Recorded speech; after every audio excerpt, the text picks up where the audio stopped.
I wonder what the B12 level of this Buddha is. This is a ripe banana. Watch how easy it pops open. See that? It's already starting to split. Boom. That's a ripe banana. I eat up to... That's a small one. I eat bigger than that, typically. Up to 70 a day. This is a Namdok Mai mango. Really, really sugar sweet. Really high carb. High water content. Packed full of goodness. Digest a treat. Tastes great. Today, I'm going to do what everyone's been asking me to do for the last few years. Going, Harley, I know you're a vegan. A long time vegan. Almost 9 years coming up in 2010. And I think it's March, April, May. In May 2010, 9 years as a vegan. Coming up, or over 4 years as 100% raw vegan now. Surely, you know, your blood work must be just crazy deficient. You know, what about calcium and iron and B12 and protein? You know, all these things and irons and stuff like that. What about it? What about sodium? What about potassium? You eat up to 70 bananas a day. What about potassium? Aren't you going to get hyperkalemia and have renal failure? Let's have a look. So I went down to the doctor and said, Doc, jab me up, take some blood and take it to the lab. This is not like a naturopath or a homeopath or whatever. This is like the real deal mainstream medical allopathic, you know, doctor, MD, blood test done at the local blood clinic. So enough yapping, let's make it happen. I'll run you through it. So we have Harley Johnstone and the date. There's a bit of mango juice there. 19th of January 2010. Okay, sodium. If it has an asterisk in it, it means it's out of range. Some of the sodium is, yes, you know, up and down. That day I'd have been out of a Tour de France team. We did 210 kilometers, so interesting. Potassium, hang on, here we go. Potassium's 4.0 and 3.5 to 4.9. That's the range. You know, so people say you'll get too much potassium from eating up to 70 bananas a day. Well, I'm scientific evidence, after eating a lot of bananas for the last 8 years, that this actually is not true. Hyperkalemia is a term we use for patients with renal failure. And they got renal failure from eating alcoholics or eating a lot of meat and dairy and stuff like that. And they develop kidney disease. So it's not from bananas. So everything's great, you know. Urea, that's always going to be low because uric acid is found in animal products. I'm a vegan, so urea is going to be low. It means more alkaline. That's great. eGFR is kidney function. So greater than 60, that's what we're looking for. Sweet. So again, if it has an asterisk, it means it's out of range. Cholesterol, well, that's easy. Urates, phosphates.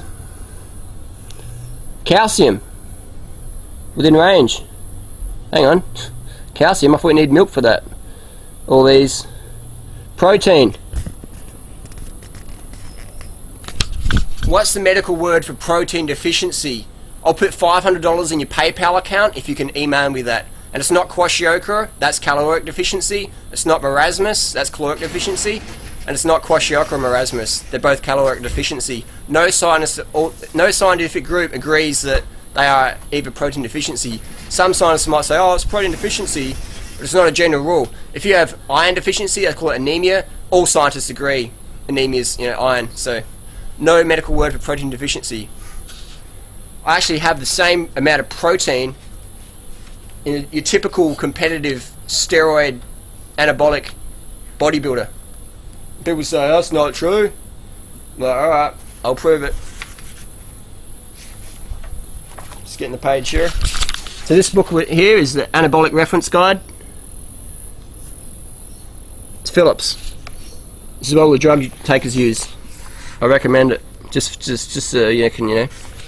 Page 139.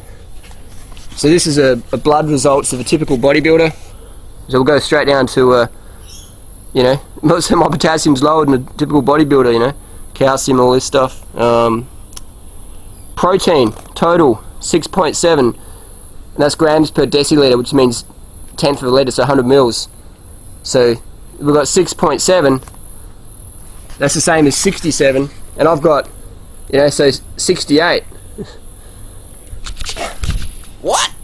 And I just eat fruits and vegetables, nuts and seeds, raw plant foods. You know what I mean? Just a bit of sprouts occasionally, and I've got enough protein to be a competitive bodybuilder. How come I don't look like a competitive bodybuilder? Because I hardly lift weights, you know. if I spent as much time as I do on the bike as I do in the gym, I'd be a competitive bodybuilder, you know, no doubt. But I'm an endurance athlete, that's where my passion lies, and I like riding my bike up steep hills, and I like running marathons, and ride my bike for 24 hours, and all that sort of stuff. So, alright. So we'll kick back to the blood test. Alright, next one. Hemoglobin, 149. Red blood cell. You know, all these things. You mean corpuscular volume, that's a good indication of B12 deficiency if it's really high. But that can go up in athletes, so it's, you know, not always accurate.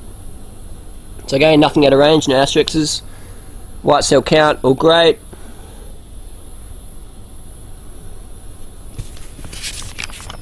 Plasma homocysteine, that's a good one of B12 deficiency if it's out of range.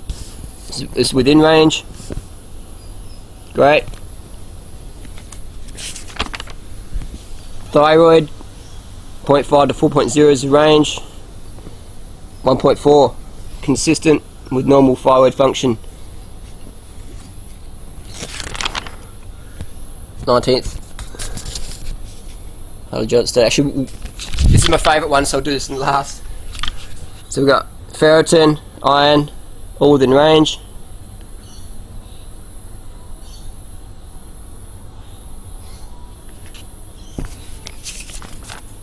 Vitamin D, get it from the sunshine. Take a supplement if you're living in crazy climates. Vitamin A, fruits and vegetables. Vitamin E, 20. Alright. Now here's the boom bada bing. Vitamin B12. Serum vitamin B12. 1450. The range is 140 to 700. Ali John Stone. Collected 19th to the 10th.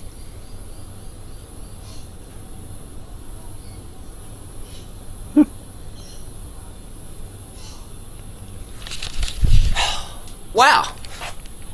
So I was referencing my little anabolic steroid guide, and